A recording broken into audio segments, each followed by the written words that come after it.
The following is a production of Cary TV, the Town of Cary's government access channel.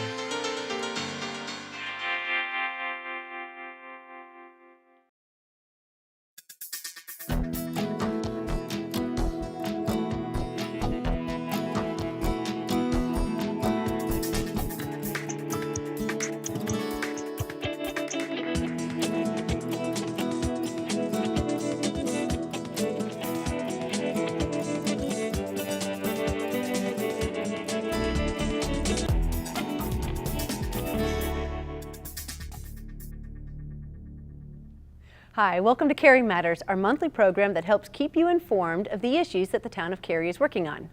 I'm Jennifer Robinson, Council Representative from District A, and joining me today is my fellow council member, Lori Bush, who is one of our at-large representatives. Lori, thank you so much for being here today. Oh, thank you so much for having me. I love doing Cary Matters with you. I do too. I love all the things that we do together, but this is good. This is good. And one of the things I love about it is getting to take a few minutes to share with our citizens some of the really exciting things going on in our town.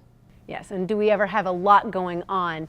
Today we're going to talk about our Imagine Cary process, which is an effort that the town is undertaking to update our long-range vision and our goals for our community. And in this project, we are also establishing the corresponding policies and actions necessary to achieve our vision.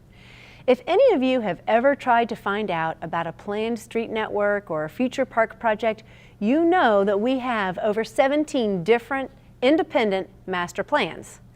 Through our Imagine Cary project, we'll be pulling all of those master plans together into one cohesive plan. Yeah, and that citizen committee that we've created for Imagine Cary, we call them the Committee for the Future, has been hard at work proposing goals for the council to consider.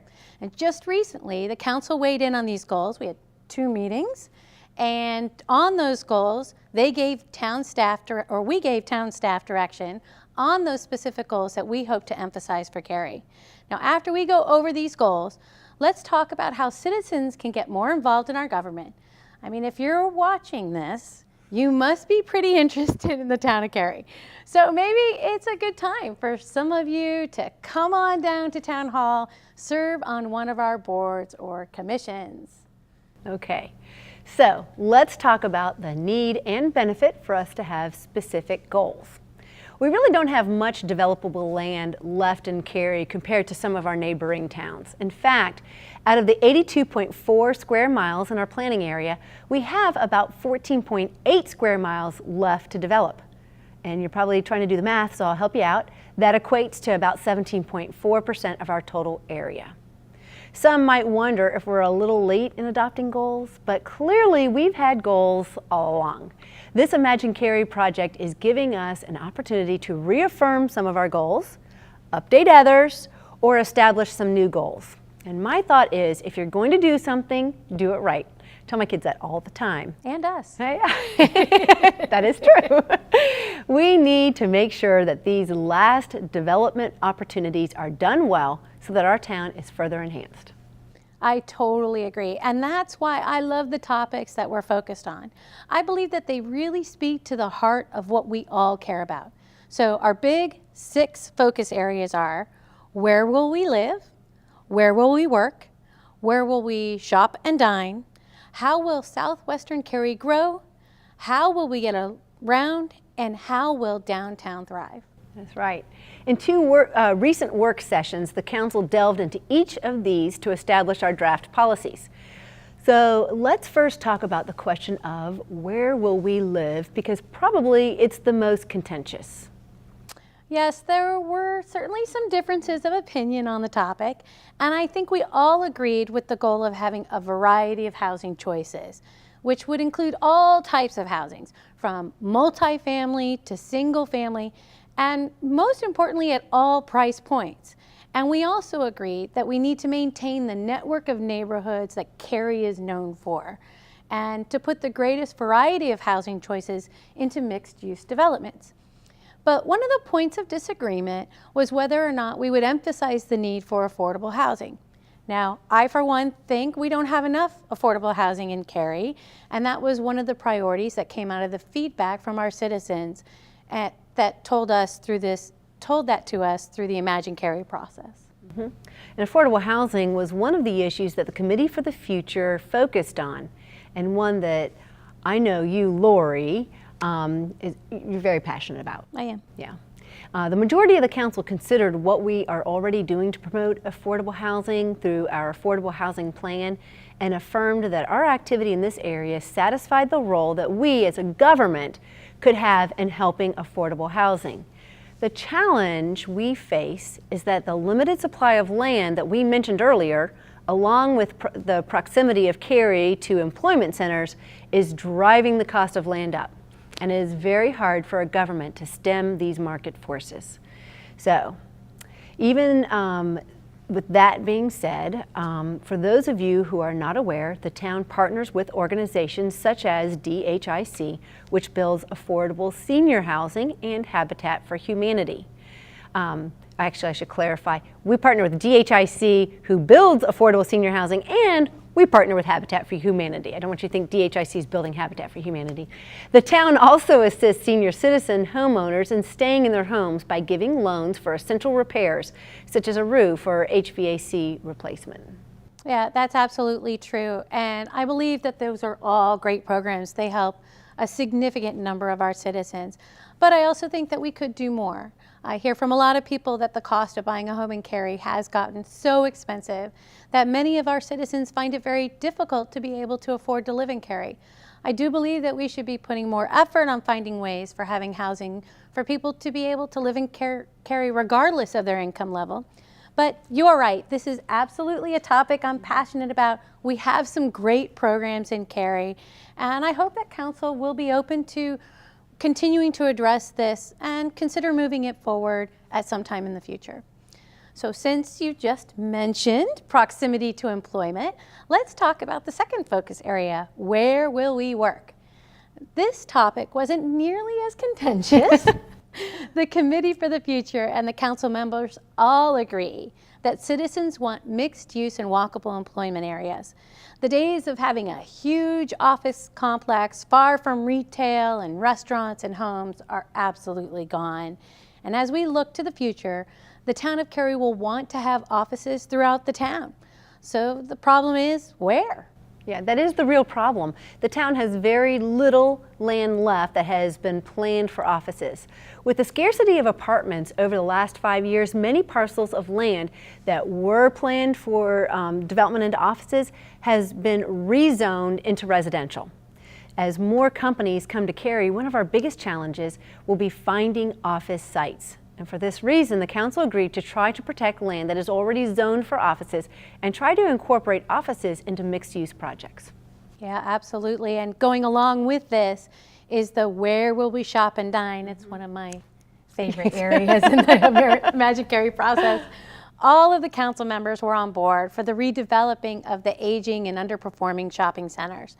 A good example of that would be a strip mall that has had its anchor tenant leave. We've seen that in a couple of places in Cary. And seeing our aging strip malls has also made the council think about whether we want to continue to have the same type of strip malls built. Now, we agreed that we'd rather have mixed use, walkable shopping areas. And of course, once we started talking about walkable, we also turned the conversation to downtown Cary. We agreed that we should shift our focus, not stop, but shift our focus for shopping and dining from Academy Street over to Chatham Street. Now, in the past, the council had thought that Academy Street would be the focus of redevelopment efforts and would have increased density. But it doesn't seem to be panning out that way. We have several historic houses that are important to Cary, and so many citizens like the feel of the street. Plus, with the Maiden Inn, the large town park that's coming, the Cary Arts Center, and Bells at the Jones House, and on the upcoming library on Walnut Street, we really have a lot going on in that area. Mm-hmm. And this was one area of concern that I raised. Council voted almost 2 years ago to put the new library on Walnut Street. And with the shopping and dining focus being moved to Chatham Street, I thought it was worthwhile to reconsider whether the Walnut Street Library site was still the best location. Yeah, and I don't think that got much traction at Did the not. time. No, it did not. But you feel my pain with affordable Yes, housing. that is government in action. That's right, compromise. I heard that most of the council members were saying that they're currently happy with the Walnut Street location. So, okay, we have two more topics that we discussed. One was, how will southwestern Cary grow? And Jennifer, I know that's a really important topic for you. Yes, this is what I'm very concerned and passionate about. Back around 2000, the council decided to revise the land use plan for the area that is west of Highway 55. And before that time, the area was planned for quite a wide range of residential densities, including over 14 mixed-use nodes scattered throughout. When we decided to put high density up in the northern part of the area, the thought was that we would balance those higher densities to the north with kind of lower densities to the south. And there were a lot of reasons for that. One was to continue to have a variety of housing choices for people, something that we've talked about, small lots up north and larger lots down in the south. But also we thought that having a balance of densities would help keep our streets and schools from being overwhelmed. And I still believe that we should have a lower density in southwestern Cary. At our work session, we talked about this and agreed to allow the ultra low density area to be changed to low density. And low density is about 2 units per acre. But we weren't interested in going to higher densities than that. Right. Another important conversation that we had about the Southwest Area Plan was how we are requiring many streets to have swales instead of curb and gutter. We've talked about this quite a bit. We don't find that many folks like the way that those have ended up looking. And unfortunately, it seems to have been a failed experiment. The idea behind it was so that we would have a rural feeling in that part of Cary. And while this won't be part of the Imagine Cary initiative, we are moving forward to amend our transportation plan and town ordinances in the next few months to make sure that thoroughfares and collector streets in southwestern Cary have curb, gutter, sidewalks, and street lights. It's important for people who move to that part of Cary feel like they're still in Cary. That's right. Okay, the last topic, and then we are going to go to a break. We had a good conversation about our transportation network under the topic of how will we get around? And we talked about rolling our comprehensive transportation plan into the Imagine Cary plan. We also talked about sidewalks and emphasized that we'd like to see a variety of transportation modes for our citizens.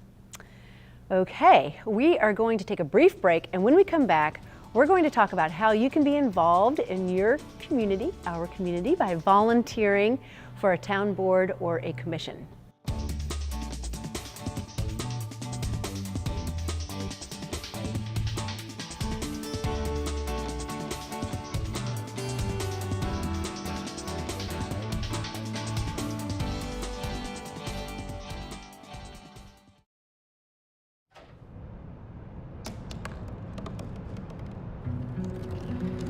They said I couldn't dream. Called me a piece of trash and swore that's all I'd ever be.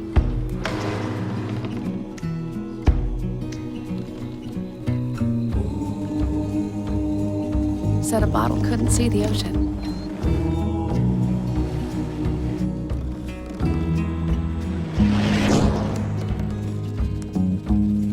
Give up. Go back to the dumpster. But I didn't listen. I made my way.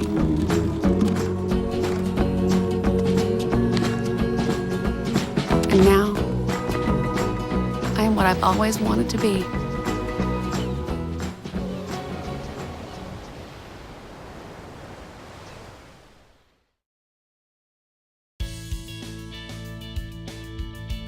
Hi, thanks for staying with us during that break.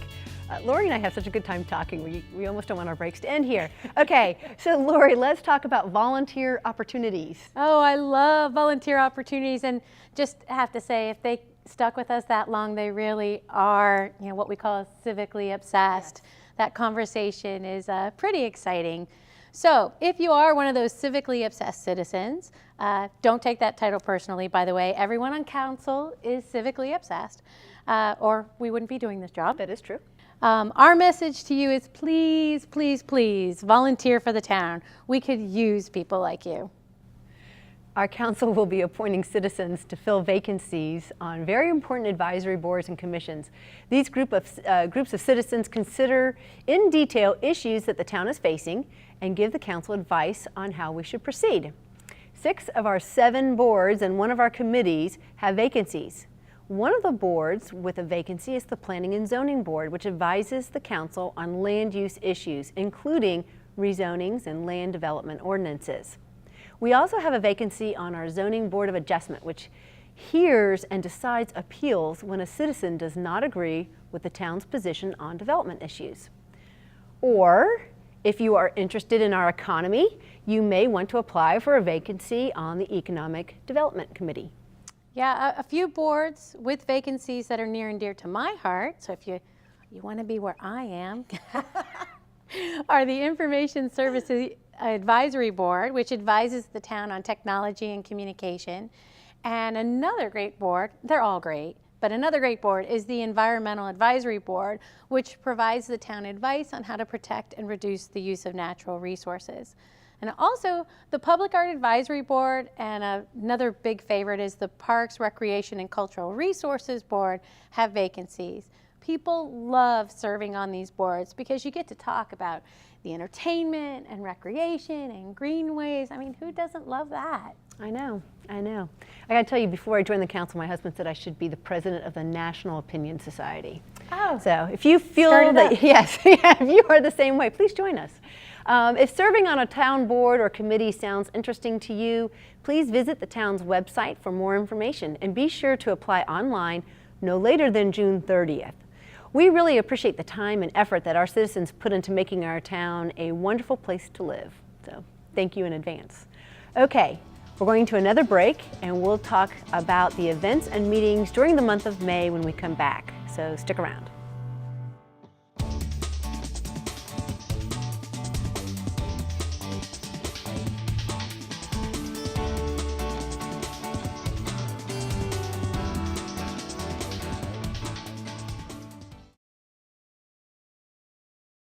It may be chilly outside, but in Cary, summer starts now. Come laugh, learn, and play through sports, music, arts, nature, history, drama, science, and adventure. There's something to make everyone happy at one of our track out and summer camp programs. Whether you need full day, half day, or mini camps, we've got you covered when school's out. Visit www.townofcary.org for all the details. Camps fill quickly, so register today.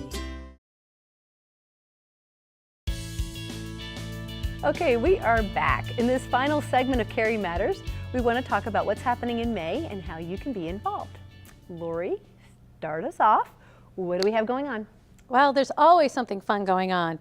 And I don't want to hear anyone say that they are bored in Cary during the month of May. So what's going on? Well, there's almost too much to mention, but here are a few of the highlights.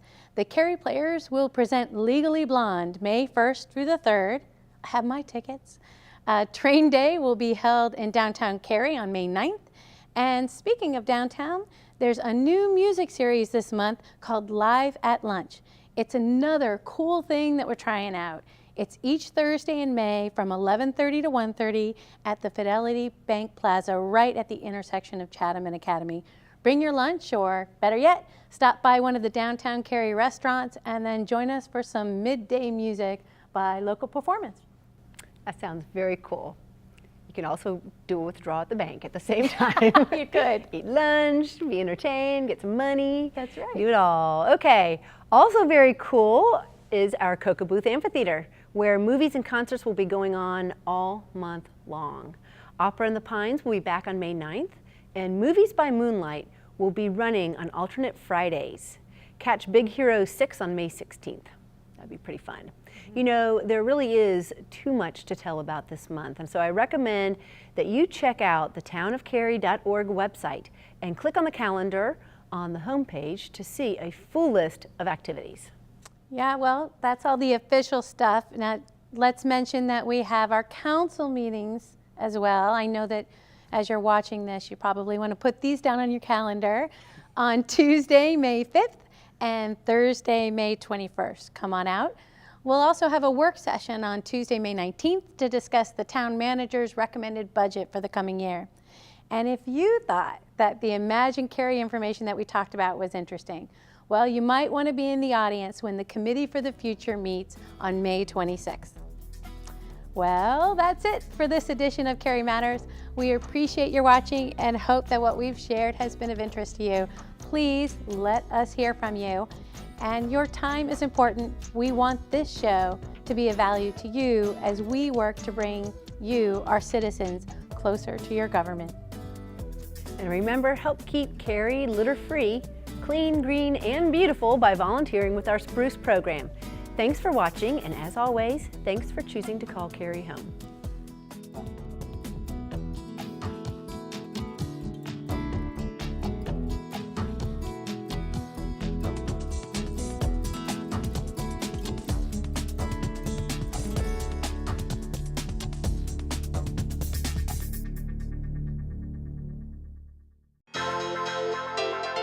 This has been a production of Cary TV. Visit the Town of Cary's website at townofcary.org.